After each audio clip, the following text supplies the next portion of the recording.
Next question. How do you think we can reasonably expect to break the echo chamber mentality in social media and online information? Do you think it's possible, or do you expect our conversation to grow increasingly factionalized? This is a good question to which I really don't have a good answer apart from my acknowledging that this is just a huge problem. This has to be high on everyone's list of problems that really could make it hard to maintain our way of life. I mean, we're talking about how human beings reach a common understanding of reality, right? How do we get our view of the facts to converge? And how do we get the moral norms that should guide our behavior to become aligned collectively? And if we're not dealing with the same facts, if my news sources are fake news, according to your own, and vice versa, it is hard to see how we will make any progress. This isn't just about agreeing that climate change is a problem. This is everything. This is the wars we fight, the laws we pass, the research we fund or don't fund. It is everything. There is a difference between truth and lies. There is a difference between real news and fake news. There's a difference between actual conspiracies and imagined ones. And we cannot afford to have hundreds of millions of people in our own society on the wrong side of those epistemological chasms. And we certainly can't afford to have members of our own government on the wrong side of them. As I've said many, many times before, all we have is conversation, right? You have conversation and violence. That's how we can influence one another. When things really matter and words are insufficient, people show up with guns. That is the way things are. So we have to create the conditions where conversations work. And now we are living in an environment where words have become almost totally ineffectual. And this is what has been so harmful, I would say, about Trump's candidacy and his first few weeks as president. I mean, just the degree to which the man lies and the degree to which his supporters do not care, that is one of the most dangerous things to happen in my lifetime politically. There simply has to be a consequence for lying on this level. And the retort from a Trump fan is, well, all politicians lie. No, all politicians don't lie like this. What we are witnessing with Trump and the people around him is something quite new. Even if I grant that all politicians lie a lot, I don't even know if I should grant that. All politicians lie sometimes, say. But even in their lying, they have to endorse the norm of truth-telling. That's what it means to lie successfully in politics, in a former age of the earth. You can't be obviously lying. You can't obviously be repudiating the very norm of honest communication. But what Trump has done, and the people around him have gotten caught in the same vortex, it's almost like a giddy nihilism in politics, right? Where it's just, you just say whatever you want. And it doesn't matter if it's true. Just try to stop me, is the attitude. It's unbelievable. So finally on this point, I would just say that finding ways to span this chasm between people, finding ways where we can reliably influence one another through conversation based on shared norms of argumentation and self-criticism, that is the operating system we need. That is the only thing that stands between us and chaos. And there are the people who are trying to build that, and there are the people who are trying to tear it down. And now one of those people is president. And again, I really don't think this is too strong. Trump is, by all appearances, consciously destroying the fabric of civil conversation. And his supporters really don't seem to care. And I'm sure that those of you who support him will think I'm just whinging now in a spirit of partisanship, right? That's why I'm against Trump. I'm a Democrat or I'm a liberal. That's just not the case. Most normal Republican candidates, who I might dislike for a variety of reasons, Marco Rubio or Jeb Bush, or even a quasi-theocrat like Ted Cruz, would still function within the normal channels of attempting a fact-based conversation about the world. Their lies would be normal lies, and when caught, there'd be a penalty to pay. They would lose face. Trump has no face to lose. This is an epistemological potlatch. Do you know what a potlatch is? It's a traditional native practice of burning up your wealth, burning up your prized possessions, so as to prove how wealthy you are, right? Look at me. I can burn down my own house.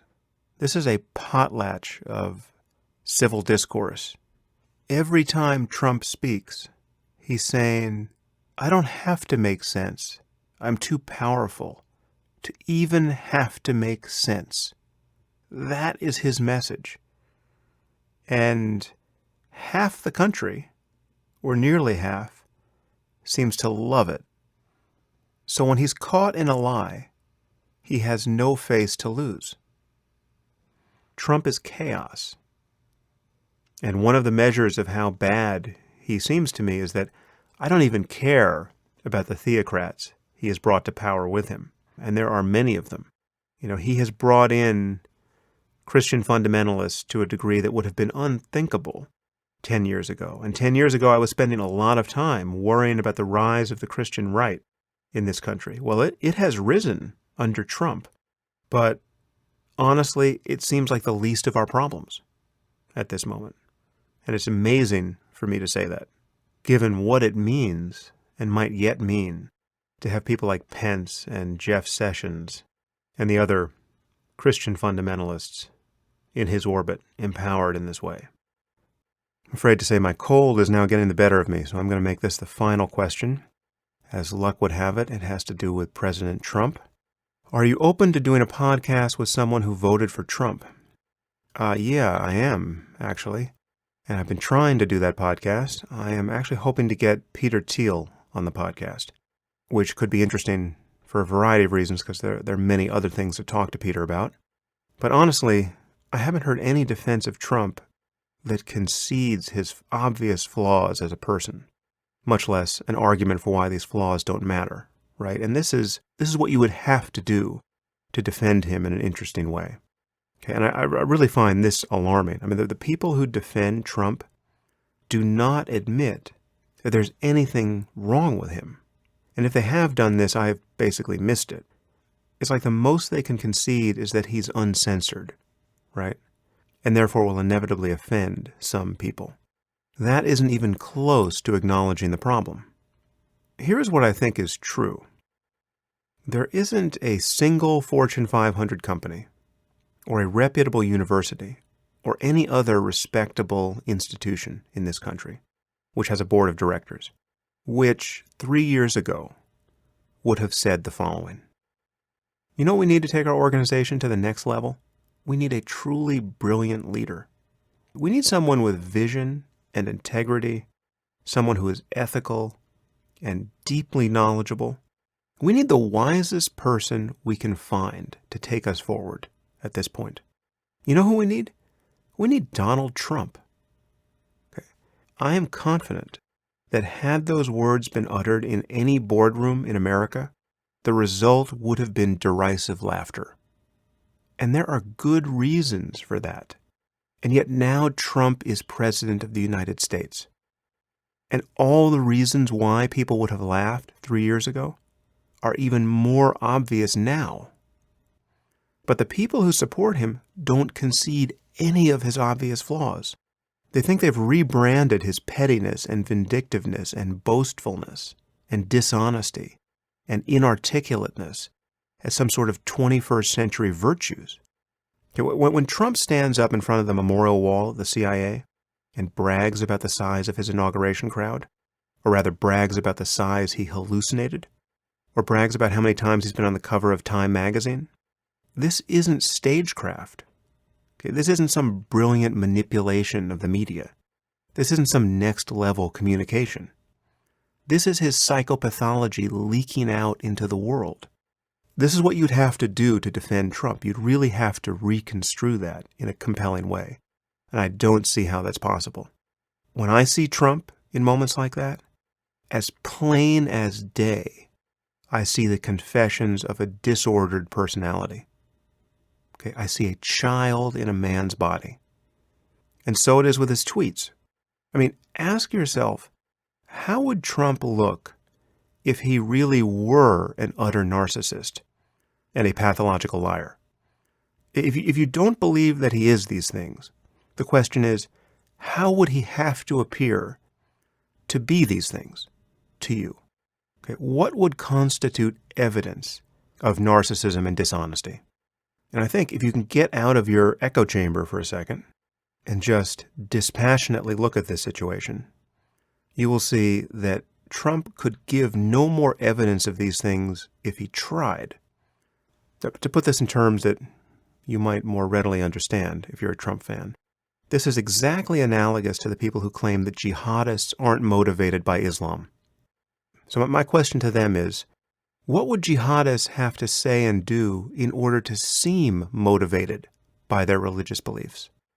I mean, talk about these beliefs incessantly, in public and in private, claim to be motivated by religion and only religion whenever they speak, do things that only make rational sense if a person actually believes in martyrdom and paradise? Because that's what's going on. When you ask what would constitute evidence that jihadism is directly linked to specific doctrines in Islam, you find that there could actually be no more evidence than there is. And so it is with Trump being a malignantly selfish con man. Look at his life. Look at the reflexiveness with which he lies about everything and has done so for decades. My argument is there could not be more evidence of this. And that's a problem. So, if you're going to defend Trump, you have to argue somehow that what I just said isn't true, and that's hard. Because again, it's one of the most obvious things ever displayed by another human being. Calling Trump a pathological liar at this point is rather like saying that Michael Jordan was a great basketball player. This is not open to much interpretation. And so it is with most of his other flaws.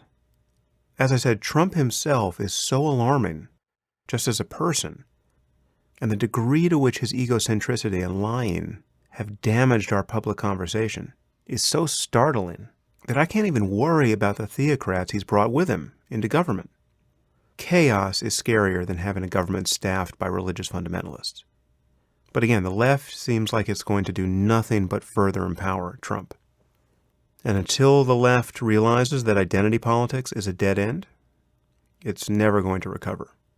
And I shudder to think what will happen in this country if we have a major terrorist attack under Trump. The left's imbecilic reaction is virtually guaranteed. And then the only voice of security will be coming from Trump. Anyway, I'm going to have David Frum on the podcast soon. And I hope he can systematically walk me through this topic because he obviously knows much more about politics than I do. And yes, I will have Peter or someone like Peter on the podcast happily. The reason why I would like to do it with Peter is because, while I don't agree with his backing of Trump, obviously, I totally respect him in other areas. And there are many other things to talk about, like artificial intelligence and the progress of technology generally and our economic future, and even religion and human values. So there's a lot we could talk about that wouldn't just be Trump. And I think that's probably important for the podcast. And if there's someone else I should talk to about Trump, feel free to send them my way. The people who usually get suggested in this vein are some version of internet troll. I won't even name some of these people.